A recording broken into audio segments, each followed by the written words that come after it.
ଶୋଇଲା ବେଲେ ଆପଣ କେତେ गुड़ाक दिग प्रति ध्यान दिंतु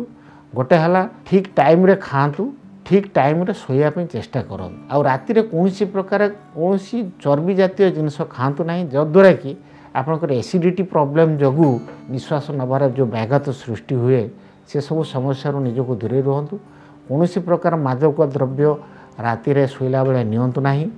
एवं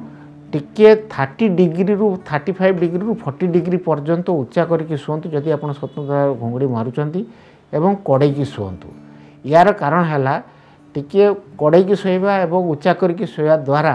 आपणकर बेक टिके टेकी रहिले आपणकर जीभ जो लगी जाऊँगी सी लगनी एवं निश्वास नबार एतेटा बाधा सृष्टि हेनी एगुड़ाक सब स्लीप हाइजीन आप करूँ एवं ओजन कमातु।